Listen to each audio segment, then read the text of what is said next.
Okay, ladies and gentlemen, we're going to work a little bit more on the Hercules. Today I want to concentrate on Steve Reeves' legs. He actually had amazing legs for the period of time when it was kind of prevalent that a lot of guys didn't have, the best legs. But if you can see in that picture there, you can see that his leg development was amazing. He had very, very well defined calves, diamond calves, and he was a stickler to keep his proportions proper. Most times they say your calves should be about an inch smaller than your arm, which I think his arm was like 18 inches, which is big for that time. And then that means his calves were probably like 17 and a quarter, somewhere around there. Um, anyway, so let's do some work on this. I'm gonna talk to you about the way I handle doing doing leg sculpture. Excuse my chair moving in. Oops, just lost the tool. Um, my friend Doug Reed bought me a gimbal, and I'm not using it yet because I haven't read how to use it. So excuse, I just hit the camera, and it's wobbling. Anyway, so basically, I'm going to run by you how I handle sculpting legs.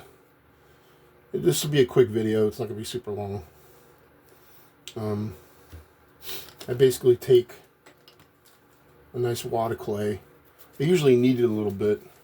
By the way, I don't know if you use compound clay, but if you do, I mix mine in a food processor. This is actually white Sculpey, the cheap stuff, and then I buy the more expensive ProMat, or Primo they call it now. It used to be ProMat, Primo Black, and I take a pound of the white and about a quarter pound of the black, and I put it through a food processor. And I don't know if you know this, but you can add linseed oil to the clay, and it makes it more malleable. Here, I'll show you, where it's not so crumbly. See? It like kind of makes it more malleable. I really love the clay to be like this. So anyway, so I'm going to get... You can work really fast when it's like this, by the way. Okay, so now I got almost a thigh shape right there. I've already got a lot of meat on that leg already. And I just push it on with my thumb, wrap it around. And slowly start to create the shape. Of course it narrows down going towards the knee. It's not as bulky. Steve was he was a 6-foot guy. A lot of guys that are taller, a lot of times it's in their legs, and it's a little harder for them to get that big bulky leg. But I'm not a big fan of the big giant legs, to be honest with you. I think it makes people look like they're like kind of thumpy. They look like they're short. Even if they aren't. That's just my opinion. Even when I do my superhero stuff, if the character has big legs, I'll give them big legs. But I'm not a big fan of bodybuilders with extremely large legs, and their upper body doesn't necessarily match it. And also, it'll make your body weight climb big time. If you have big, huge legs, your body weight will really be high. Especially if you have a big glute. That's your butt. If you have a big glute, it's a lot of weight. Because it's like a big ball of meat in the back of your, back. So you get the basic idea. There's kind of the shape. And then, you go in and you create the... basically, this is the rear of the leg showing through the front of the leg. That's actually the hamstring muscle coming through the front. And these are the quads. His hips were very, very tiny. He was known for that. And he had You have really good leg development for the time. Really good. And then you have the teardrop shape. I can't remember what that's actually called. I can't think of the name of it right now. But it's part of your leg. It's basically part of the quad. But it's got a different name. I can't think of it right now. I should have an anatomy book here and I can look it up. But anyway, putting the shape on there. It's a little too big. So, you can always make it a little smaller by pulling some clay off. I could start making the knee a little bit here. That's another thing too, you gotta show the bones under the skin the way the knee is, You can't just make like a little square like Jack Kirby and or Mike Mignola. It's gotta have the little bone. You see the bones right there? Like here you see like where it dimples.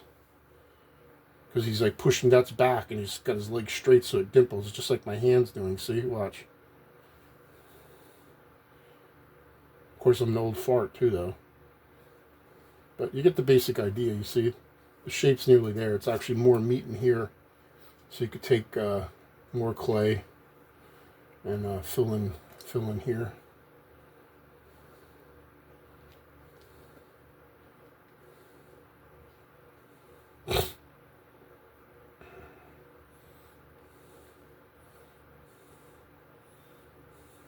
See, it's looking a little more like it now. A little bit more. And there's like the beginning of the knee. And I put this tripod back here, this wire, because that way I don't have to worry about it falling down.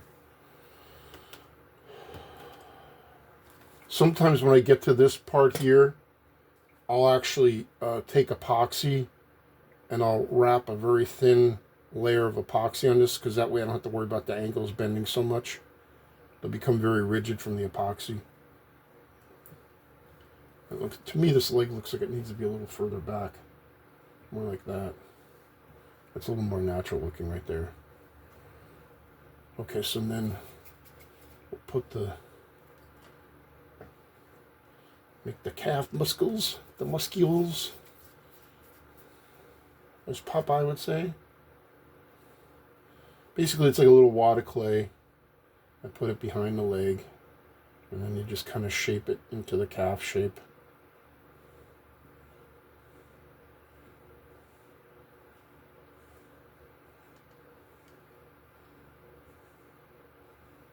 But he had the classic diamond shape in his calves.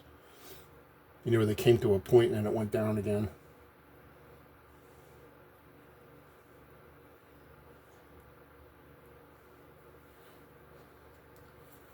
Anyway, I'm sure you're getting what I'm saying. A little more clay.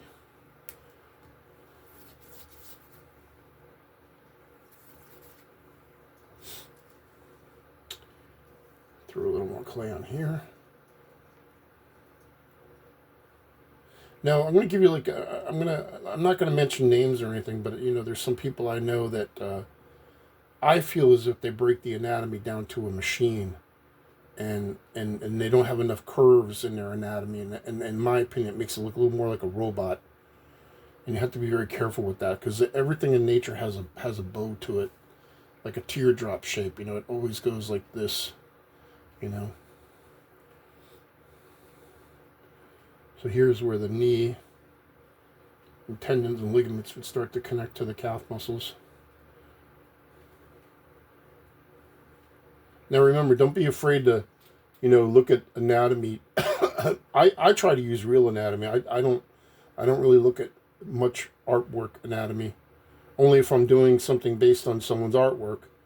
Like my friend William Paquette just did a beautiful George Bridgman tribute. George Bridgman, he was probably the turn of the century artist that was well known for doing anatomy. He was incredible, actually. And he'd break down the body to like wedges, like the way the body intertwines, like the way the tricep goes in here, and how the biceps, the things go, how they flow into the hand and the wrist and everything. Really cool. And he broke it down like an organic machine. And William did a sculpture of one of the drawings, and it was so beautiful. I loved it. I'm going to do one for myself just to put on my desk to keep it as a remembrance of how I used to look at art books like that for anatomy. But now I've learned that you're better off looking at the real thing rather than, someone else's art. Is that getting picked up? Let me put this up a little further. Okay, now when I was talking about how you got to be careful that you don't make it look like a machine. If you look right here where the ankle is starting to form, it goes straight down, but it's got like a bow in it. If you see, it's got like a bow. So what I'm going to do is I'm going to put that piece on there. Basically your shin. But as it flows into the lower part of the foot,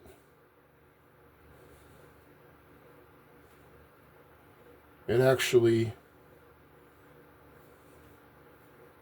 more organically, mechanical organics, if you see what I'm saying here, how it's more like that. You see? And then basically the foot is shaped kind of like this. Now forget it, for feet and hands are tough. I suggest that, if you really want to get good at them, just sculpt them by themselves. Like just sculpt the foot, a hand, like, make the 5 wires or, 3 wires if it's a monster, and come up with like cool gesturing of the hands. Like, yeah. Bernd Hogarth was known for doing, like, he put out books like The Dynamics of Drapery and The Dynamics of the Hands and, Dynamics of Send Me a Check, I Need Money. Just beautiful artist, though. Amazing. And so you figure you put this on there, and your foot kind of, it's kind of bigger going towards the ankle, and then it slowly gets a little smaller as it goes down. And he's wearing platform sandals. His sandals got a good, I'd say, good 1.5 inches on them. Make them a little taller.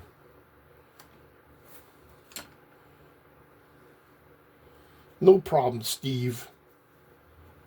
Everybody in Hollywood did that.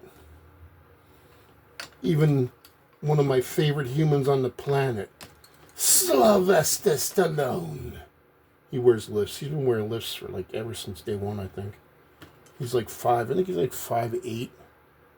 And he wears lifts to make himself like 5'10", 5'11". No big deal, Who cares? Who cares? And of course, I'm not going to worry too much about the back of the leg.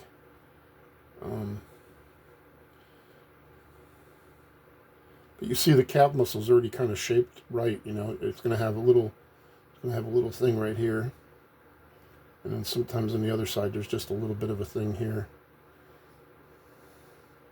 And then there's a little bit of like there's like a high and low right here in the center. It shows the 2 sides of the calf muscle. And usually this side's a little higher, and this side goes down a little further.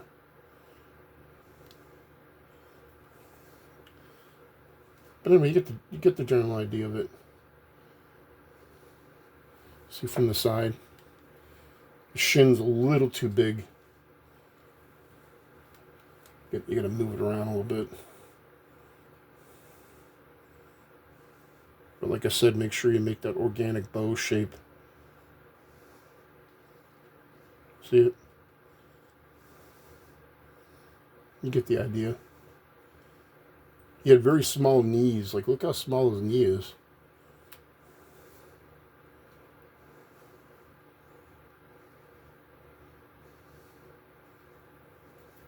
You get the idea of it, though. It's just a quickie. Give you a concept. Now, if you look right here, there's like the little meniscus. That little round disc right there. It's actually kind of shaped like this. You got 2 little divots on either side. And that's pretty much the meniscus. And then you got like a little thing like this. You get it? Sometimes some people, if they're really lean, you'll see where the two bones attach. But a lot of times it's got so much cartilage in it that you don't really see it.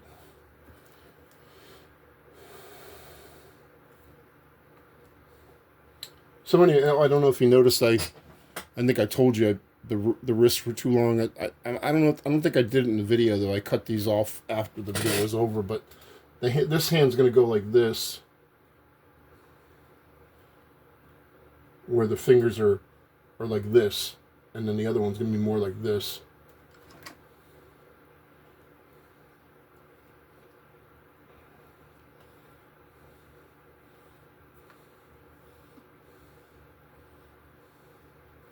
So envision this being like a hand holding the chain. And then there's like a leather wristband that goes around here that, real quick, I'll just make like a mock hand real quick. Like here's the thumb hole. There's the thumb, here's the finger. You get the gist of it. So that one of the chains, the links will be coming out of here, out of that hole.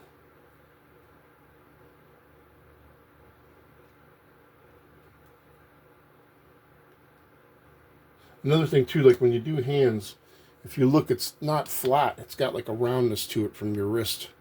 And when you go like this, it gets even more round. Like when you do that.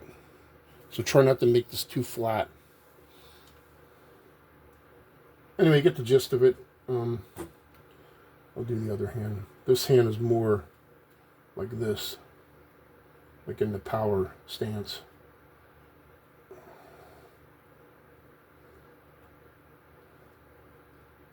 Sorry, this stuff's a little sticky and it sticks to my finger. I'm trying to sculpt.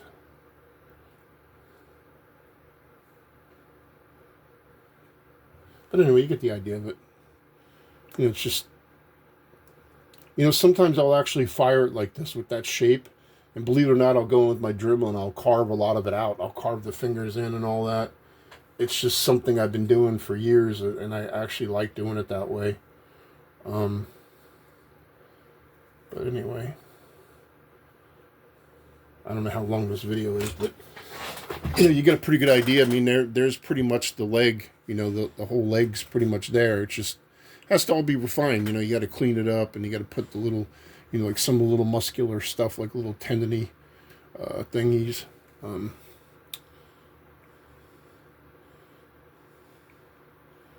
know.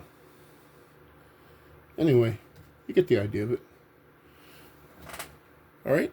Thank you for your time.